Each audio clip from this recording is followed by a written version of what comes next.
Donc j'ai le privilège de vous apporter la parole ce matin. Et avant de commencer, j'espère que vous allez bien, que vous avez passé de bonnes fêtes et que vous avez bien commencé la nouvelle année. Alors souvent, les débuts d'année, c'est les prises de décision. Il y en a parmi vous qui ont pris des décisions pour la nouvelle année. Déjà, ce matin, vous avez décidé de venir au culte. C'est déjà une décision. Il y en a qui ont décidé d'être à l'heure. C'est encore une autre décision. Vous savez, il y a plusieurs types de décisions. Il y a plusieurs types de personnes, genre de personnes lorsqu'on prend des décisions. Il y a ceux qui ne veulent pas en prendre parce qu'ils sont prudents. Il y a ceux qui sont motivés chaque année à prendre des décisions.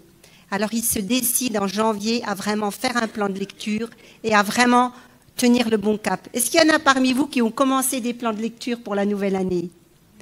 Ah, bravo!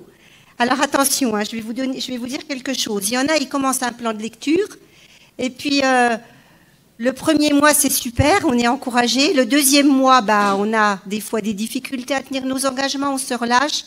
Puis des fois, le troisième mois, on arrête. Et puis, on arrête et on finit par laisser tomber. Puis il y en a qui sont dans ce cas-là, mais tous les ans, ils décident de reprendre leur plan de lecture. Et ils font ça pendant des années. Le seul problème, c'est que tous les ans, ils recommencent par la Genèse. Et en fait, ils ont des années de conversion, mais ils ne connaissent que la création. Donc, si tu as abandonné ton plan de lecture, reprends-la là où tu es arrêté. Voilà. Il y a ceux aussi qui décident beaucoup. Il y en a qui décident beaucoup parmi vous. Il y en a qui se disent, je vais vraiment réfléchir à ce que je vais décider. Alors, ils décident de s'installer confortablement. Ils décident de mettre une musique douce. Ils décident de vraiment avoir un temps de méditation profonde à ce qu'ils vont décider pour la nouvelle année. Et puis, ils finissent par décider de ne pas prendre de décision parce qu'ils se rendent compte que ça va être compliqué pour eux. Puis, il y a le quatrième genre de personnes, et ça, c'est nous ce matin, qui décident de prendre des décisions et qui les tiennent. Est-ce que nous voulons tenir nos décisions ce matin? Voilà, alors ceux qui ont pris des décisions, là, on va vous suivre cette année. Donc, ce matin, c'est le premier culte de l'année.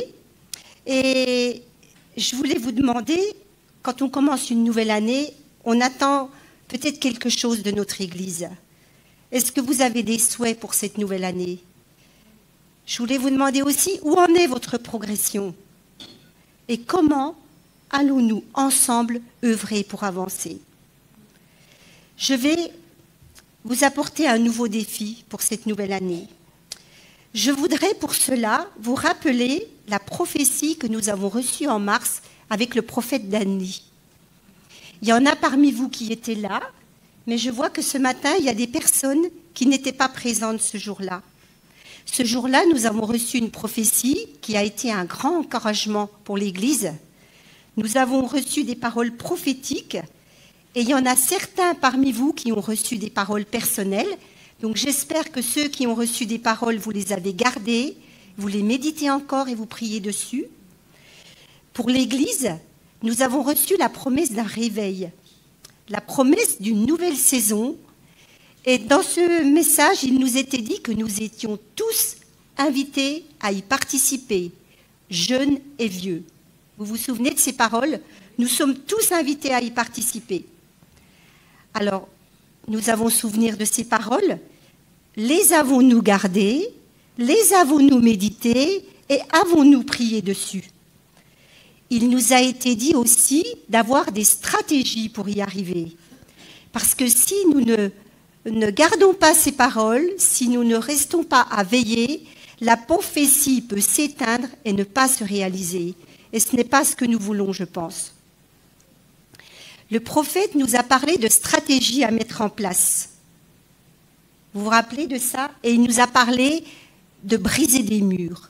Il nous a parlé de murs de séparation.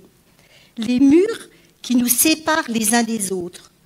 Alors, quels sont ces murs qui nous séparent les uns des autres? Il a parlé de murs bâtis entre nous, de murs bâtis entre le peuple de Dieu et les responsables de l'Église, peut-être avec le pasteur, les murs bâtis entre les membres de l'Église, entre les uns et les autres, les murs entre l'Église et l'extérieur, et les murs qui peuvent être bâtis aussi entre moi et Dieu.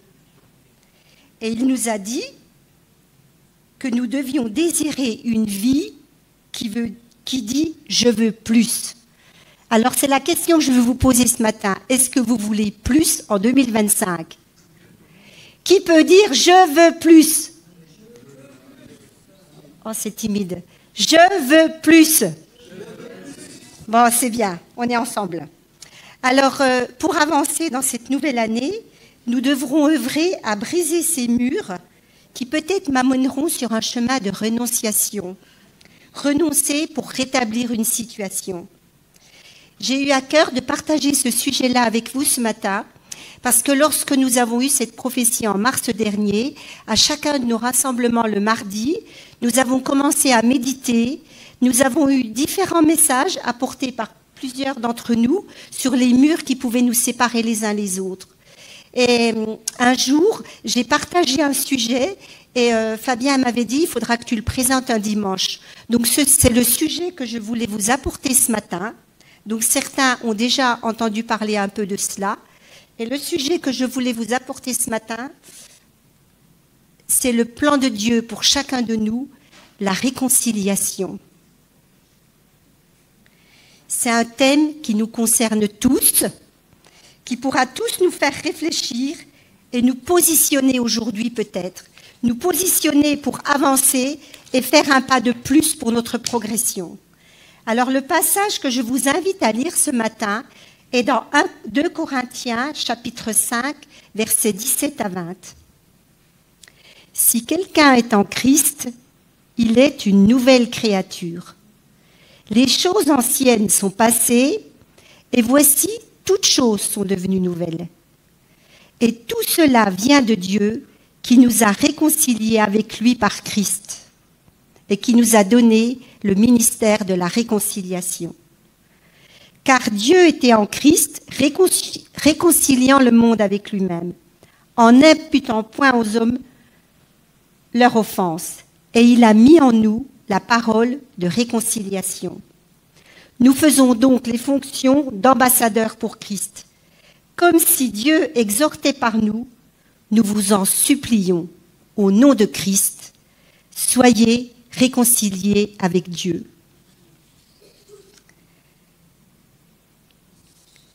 Alors, ce que je vous propose ce matin, c'est ces étapes de la réconciliation. Je vous propose de voir le premier point, être réconcilié avec Dieu. Le deuxième point, être réconcilié avec moi-même. Le troisième point, être réconcilié avec les autres. Le quatrième point, le ministère que Dieu nous demande de vivre aujourd'hui. Et le cinquième point, le cheminement pour y arriver. Alors, avant de commencer, je voudrais parler du mot réconciliation.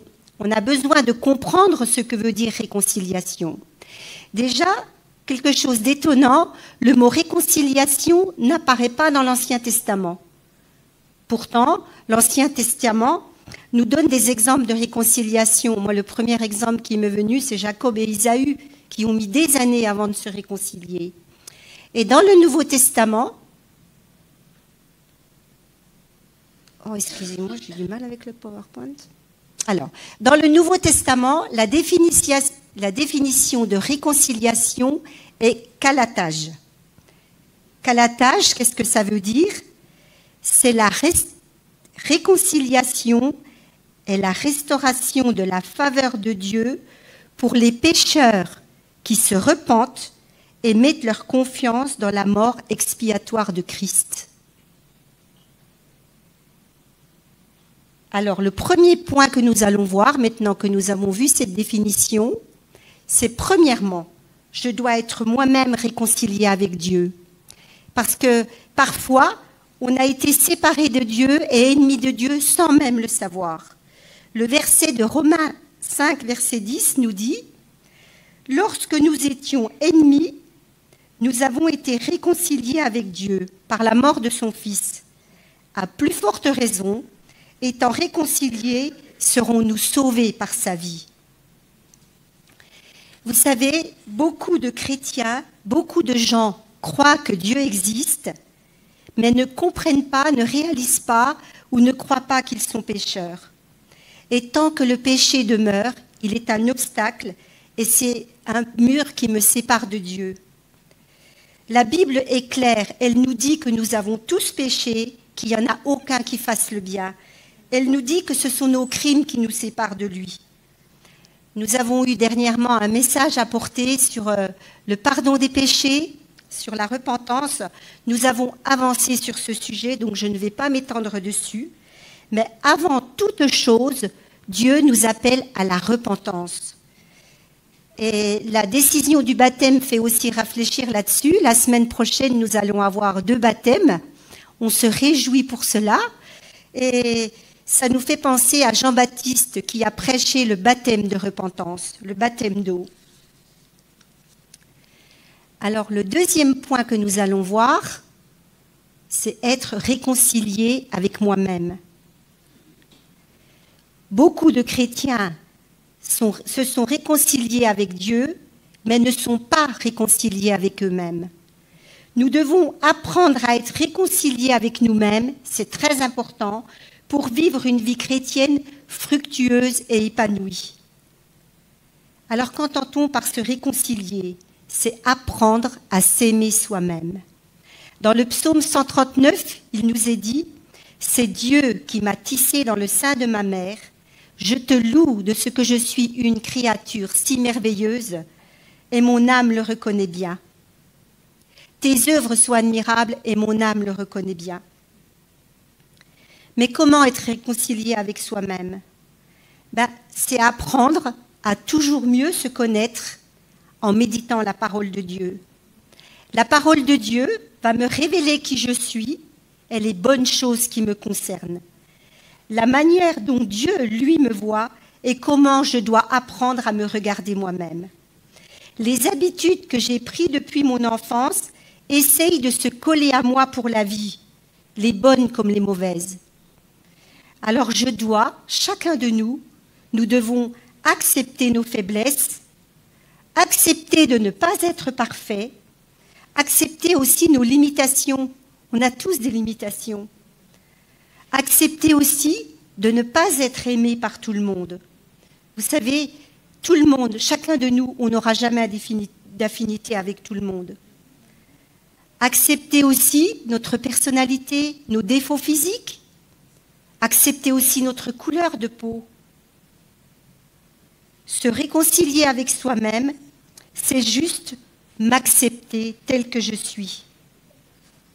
Arrives-tu ce matin à dire « Je suis une créature merveilleuse » Des fois, on a du mal à le dire. « Es-tu une créature merveilleuse » Tes œuvres sont admirables, Seigneur, et mon âme le reconnaît bien. Arrivons-nous à prononcer ces paroles à voix haute? Ou alors sommes-nous toujours frustrés? Et deuxièmement, pour être réconcilié avec moi-même, je dois être réconcilié avec moi-même, mais je dois être aussi réconcilié avec mon parcours de vie. Parce que vous savez, on a tous des histoires et des parcours de vie différentes. On a tous pu faire des erreurs que l'on a du mal à se pardonner. Parfois, les conséquences peuvent être encore là sous nos yeux. Parfois, on a compris nos erreurs, on s'est repenti, on a réalisé des fois nos manques de maîtrise, mais on ne peut pas réparer. Parfois, on a négligé des choses importantes et maintenant on se rend compte que c'est trop tard. Est-ce que ce mot « trop tard » a déjà résonné en vous? Trop tard. Et on a parfois des remords qu'on a du mal à surmonter parce qu'on a réalisé nos erreurs. Vous savez, je vais vous dire que moi, ces choses que je vous dis, je les ai tous vécues. J'ai fait toutes ces erreurs. Et pourquoi je les ai faites? Par ignorance, par manque de maîtrise, par manque de maturité peut-être. J'ai dû cheminer pour comprendre mes erreurs. J'ai dû aussi être accompagnée pour m'en sortir. Et cela m'a demandé du temps. Chaque fois, vous savez, oui, le passé ne se rattrape pas. Chaque fois que je ressasse mon passé ou que je me lamente sur ma passé, je bloque ma progression et ma vie est à l'arrêt. Ressasser mon passé, c'est détruire mon présent. Accepter Christ comme sauveur nous ouvre la porte du salut, bien sûr, mais avec elle, celle de la guérison du cœur, la guérison de l'âme et de la découverte de notre identité. Parce que vous tous qui êtes là, Dieu a mis quelque chose de grand et de précieux en vous. Vous avez tous un talent, tous une valeur, et vous avez tous un don à partager. Alors, nous avons vu être réconciliés avec soi-même. Maintenant, nous allons voir être réconciliés avec les autres. La restauration est liée au pardon. Et pour être réconcilié, j'aurai besoin de réaliser les difficultés que je vis aujourd'hui. Dans Romains 13:8, il est dit des passages que nous connaissons tous très bien. Ces passages qui nous disent « Ne devez rien à personne si ce n'est de vous aimer les uns les autres », qui nous dit « Tu aimeras ton prochain comme toi-même », qui nous dit « L'amour ne fait pas de mal au prochain ». Je pense que vous connaissez tous bien ces passages. Mais comment en est ma pratique aujourd'hui? Est-ce que je vis vraiment ces choses? Alors pour être réconcilié avec les autres, nous allons voir 3 positions de notre vie. Tout d'abord, notre environnement proche. Mon environnement proche, ce sera déjà ma maison, ma famille, mon mari, mes enfants. Vous savez, un couple qui a tenu, c'est un couple qui a su se tenir dans le pardon et dans la réconciliation, parce qu'il y aura toujours des difficultés. Une famille qui est restée unie, c'est une famille qui a su pratiquer le pardon et la réconciliation. Vous pouvez observer qu'on a autour de nous trop de témoignages de divorces, de foyers brisés, de conflits, de divisions. On a été encouragés cette année par le témoignage d'un frère qui vient parmi nous. C'est une personne qui a passé une année difficile parce que des membres de sa famille ne lui parlaient plus. Et cette personne en souffrait beaucoup. Elle avait le désir d'être réconciliée, mais les autres l'avaient écartée complètement. Et le jour de Noël, sa famille l'a invité, ses enfants l'ont invité. Et lui, bien sûr, il a vu à cela un résultat, une réponse à sa prière. Mais sa famille a dit, nous avons passé une année trop difficile cette année. Nous avons trop souffert et nous avons compris que c'était le manque de pardon qui nous faisait souffrir comme ça. Et ils ont décidé, pour Noël, de réunir la famille. Et ça, vous voyez, c'est des belles expériences de restauration. Alors, pour cette famille à laquelle je pense que vraiment Dieu les bénisse au cours de cette nouvelle année. Parce que ces situations-là nous font trop souffrir. Il y a aussi notre vie d'église. Vous savez, des fois, entre nous, les uns les autres, il peut y avoir un mur qui a été bâti. As-tu bâti un mur entre toi et ton pasteur, entre les responsables? Il y a des raisons à cela.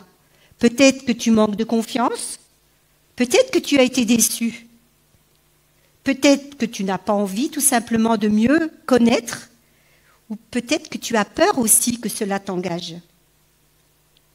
Est-ce qu'il y a un mur bâti entre tes frères? Peut-être qu'une situation ou une conversation t'a blessé. On peut se blesser les uns les autres. Peut-être que tu n'as pas d'affinité avec ton frère, tu n'as pas envie de lui parler, ou tout simplement tu préfères rester tranquille. Voilà, nous sommes aussi libres de tout ce que nous allons décider. Et il y a aussi notre témoignage, notre vie sociale, nos collègues de travail, les personnes qui nous entourent. Vous savez, supporter l'entourage du travail, du voisinage, parfois, c'est pas toujours facile. Il y a des personnes parfois difficiles, il y a des personnes mal intentionnées, il y a des personnes qui ont des fois un mauvais langage, qui crient. Alors maintenant, nous allons voir le ministère que Dieu me confie aujourd'hui. Dans 2 Corinthiens, il nous est dit « Tout cela vient de Dieu, qui nous a réconciliés avec lui par Christ, et qui nous a donné le ministère de la réconciliation. Vous savez, les relations, moi j'ai vraiment réalisé un jour que les relations, c'était ce que nous avions de plus important. Combien il est important d'avoir des bonnes relations, on a besoin les uns des autres. Et comme on le sait tous, c'est le péché qui a brisé les relations. Lorsque Adam et Ève ont péché, la première séparation qu'ils ont eue est avec Dieu, et ensuite, cela a brisé les relations avec les autres. Et puis on a vu l'escalade du péché jusqu'à deux frères, un frère qui finit par tuer son autre frère.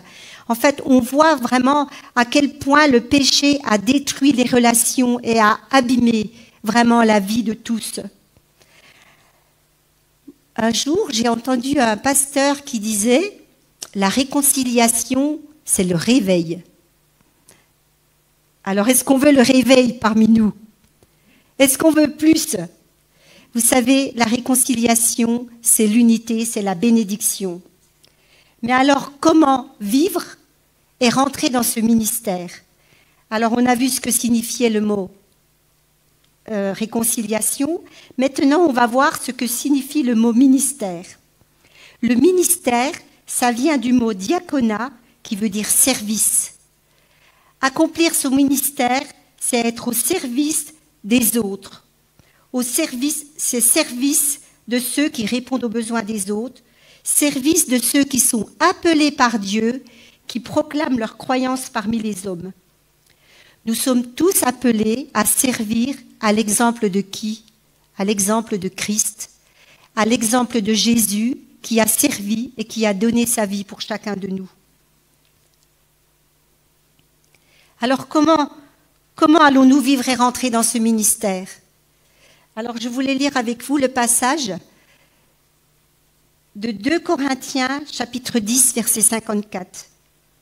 Les armes avec lesquelles que nous combattons ne sont pas charnelles, mais elles sont puissantes pour renverser les forteresses.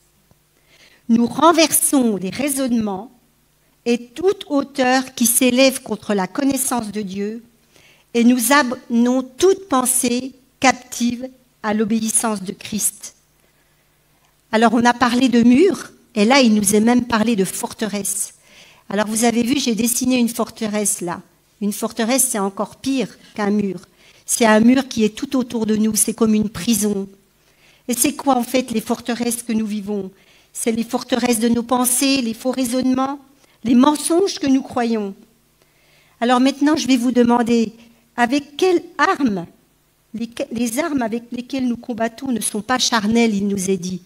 Alors avec quelles armes allez-vous combattre cette année? J'en connais parmi nous qui ont des frondes, qui ont des pistolets à billes même. Est-ce que c'est ça que nous allons utiliser? Non, je vais dire, pose tes armes. Les armes avec lesquelles nous combattons, vous savez c'est quoi les armes du chrétien? Oui, bien. Alors c'est la prière, voilà, la louange, le jeûne et la méditation de la parole. C'est ça nos armes à nous chrétiens. Alors, comment rentrer dans notre ministère des réconciliations? Déjà, nous devons réaliser les murs qui sont bâtis dans ma propre vie et dans mon entourage, être convaincus de la nécessité de restaurer une relation brisée, inviter le Saint-Esprit à œuvrer avec moi, désirer devenir un chrétien mature. Est-ce que je désire devenir un chrétien mature? Est-ce que je veux plus aujourd'hui? Est-ce que je veux devenir épanoui dans mon identité? Est-ce que je veux mettre en pratique les commandements de Dieu? Vous savez, venir à l'église, c'est pas écouter un message tous les dimanches, mais c'est ne pas être des auditeurs oublieux, mais vraiment avoir le désir d'obéir aux commandements de Dieu. Tout cela va dépendre de ma compréhension, de mon désir et de ma propre volonté. Alors comment vivre et rentrer dans ce ministère? Alors tout cela, c'est un vrai programme. Déjà, c'est apprendre à pardonner. Apprendre à pardonner, ce n'est pas toujours facile. Dans Marc 11, il est dit, quand vous vous présentez pour faire votre prière, si vous avez quelque chose contre quelqu'un, pardonnez-lui, afin que votre Père qui est dans les cieux vous pardonne aussi vos fautes. Premièrement, apprendre à pardonner. Deuxièmement, apprendre à poursuivre toujours le bien. Prends garde que personne ne rende à autrui le mal pour le mal, mais poursuivez toujours le bien entre vous et envers tous. Troisièmement, surmonter le mal par le bien. Et ça, vous savez, c'est un verset que moi-même j'ai eu beaucoup de difficultés à appliquer. Parce que quand on nous fait du mal, on a du mal à vouloir du bien à la personne. Mais la Bible nous dit, dans Romains 12, « Ne te laisse pas vaincre par le mal, mais surmonte le mal par le bien. » Un autre point aussi, toujours bénir et ne pas médire notre prochain. C'est vrai que quand quelqu'un nous fait du mal, on a tendance à dire du mal de lui ou le critiquer. Bénir, c'est vouloir le bien, la bénédiction. Et maudire, c'est dire du mal et vouloir du mal. Dans 1 Pierre, verset 3, il nous est dit « Ne rendez point mal pour mal ou injure pour injure. Bénissez au contraire, car c'est à cela que vous avez été appelés, afin d'hériter la bénédiction. » Et un dernier point que je voudrais vous dire qui est important, témoigne de ce que Christ a fait pour toi. Arrives-tu à témoigner autour de toi? Exerces-tu ton ministère? Nous sommes là aussi pour témoigner, pour que d'autres puissent être réconciliés avec Dieu. N'attends pas d'être parfait pour le faire. Et aussi, aie du courage, aie de l'audace pour témoigner. Alors maintenant, nous allons vu comment rentrer dans ce ministère, et nous allons voir maintenant le 5e point, le cheminement de la réconciliation. On a vu dans notre premier verset que je suis une nouvelle créature, toutes choses anciennes sont passées et toutes choses sont devenues nouvelles. Et ça, c'est merveilleux pour ceux qui prennent leur baptême bientôt là. On sait qu'on a une nouvelle créature et toute chose devient nouvelle. C'est vrai qu'on a une mentalité nouvelle, des choses deviennent nouvelles. Mais pour certaines choses ou pour certaines situations, on va comprendre que cela ne vient pas tout de suite, mais que ce sera un processus. Le prophète nous a parlé de stratégie pour progresser. C'est quoi une stratégie? C'est une méthode. C'est un plan, c'est une tactique. On a vu qu'on a des armes spirituelles, la prière, la parole, la louange. Mais aussi, on doit avoir une mise en pratique. Et la mise en pratique, c'est un art de coordonner des actions et de manœuvrer habilement pour atteindre un but. C'est faire le premier pas et c'est aussi poser des actes. Ce n'est pas que prier, c'est poser des actes. Lorsqu'une relation a été brisée, nous avons tous évolué différemment. Vous savez, en écrivant cela, je pensais à une de mes meilleures amies d'enfance. J'ai passé tellement d'années avec elle, on a tout fait ensemble, toutes les bêtises, on a fait plein de choses, on a vraiment vécu des belles choses aussi. Et lorsque je me suis convertie, je suis partie en Angleterre, et là je me suis convertie et vraiment ma vie a pris un nouveau départ. Et cette amie qui était si chère et si proche, eh bien, j'ai commencé à espacer mes contacts parce que je voyais qu'il y avait des choses qui me correspondaient plus. Et j'ai commencé à abandonner cette relation. Et puis des années ont passé, et puis elle a essayé de me recontacter. Elle m'écrit pour mon anniversaire. Et je sais que j'ai plein de photos, plein de souvenirs. Mais comme j'ai brisé cette relation, je vois qu'elle est dure à rebâtir. Parce que la relation a été brisée et maintenant il va falloir un long travail pour la reconstruire parce qu'on a évolué différemment. Quand on veut reconstruire une relation, il y aura des difficultés, il y aura des échecs, il y aura de la douleur. Nous devons aussi, pour reconstruire une relation, nous devons reconnaître nos erreurs, mais aussi ne pas s'accuser. Restaurer une relation prendra du temps pour se reconstruire aussi parce que la confiance a été perdue. Des fois, quand on a eu un problème avec quelqu'un, on n'a plus confiance. il faudra de la persévérance. Puis parfois, on voudra reconstruire une relation, mais la personne n'aura simplement pas envie de la reconstruire.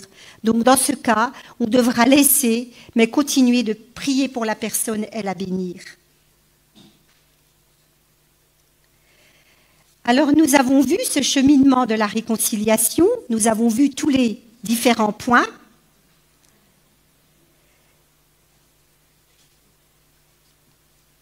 La réconciliation, on voit que c'est un sujet qui nous concerne tous.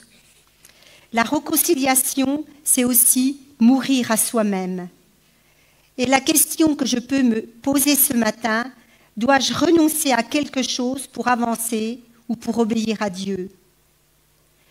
Je vais quand même vous donner un petit encouragement avant de clôturer ce message. Dans le psaume 126, verset 5, il nous est dit que ceux qui sèment avec larmes moissonneront avec chant d'allégresse. Nous allons avoir des difficultés, nous allons avoir des défis, mais si nous persévérons, nous savons que le Seigneur travaille avec nous. Il nous façonne aussi dans les épreuves. On aura des difficultés, mais un jour nous verrons la moisson, nous verrons le résultat de notre persévérance, comme le témoignage de notre frère qui a souffert, qui a prié, qui a persévéré, mais qui a vu le Seigneur rétablir ses relations brisées. Alors, semons avec larmes et nous moissonnerons avec chant d'allégresse. Alors maintenant, je vous ai mis un petit croquis. Alors, à quelle étape je me situe aujourd'hui? J'ai peut-être un mur devant moi. Comment je vais réagir? Est-ce que je suis réconciliée avec Dieu? Est-ce que je vais faire un pas? Est-ce que j'ai demandé pardon? Est-ce que je vais m'engager pour le baptême?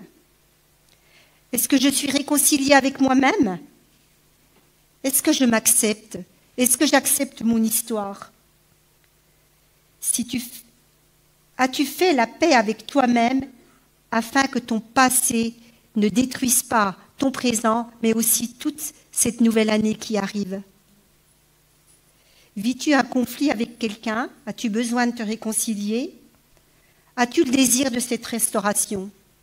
Tu es libre de ton choix, évidemment. Pour cela, tu dois parfois renoncer à toi. Et vous savez, renoncer à nous, des fois, je réfléchissais. Parce que des fois, on n'a pas envie, d'accord? Mais des fois, c'est aussi renoncer à notre orgueil. Parce que des fois, on ne veut pas faire le premier pas. Des fois, on résiste. Alors, comment je me positionne aujourd'hui? Et le ministère que Dieu me confie aujourd'hui, le service que Dieu me confie, as-tu le désir de servir Dieu en cette nouvelle année? As-tu le désir de rentrer dans ce ministère de réconciliation? Vous savez, nous devons considérer le temps que nous vivons aujourd'hui. Vous pouvez écouter les médias, la météo, toutes les personnes autour de vous. Vous voyez un petit peu comme les gens vivent dans l'insécurité, dans le doute, combien les gens ont aussi de la révolte contre Dieu. C'est vraiment un temps favorable pour annoncer le salut et inviter les gens à se tourner vers Dieu. Alors vas-tu avoir le courage, l'audace aussi, pour te lever pour ce ministère de réconciliation? Veux-tu te fixer des objectifs pour cette nouvelle année? Cela te demandera de la résilience, mais si tu sèmes avec larmes, tu moissonneras avec chant d'allégresse. Que Dieu te bénisse.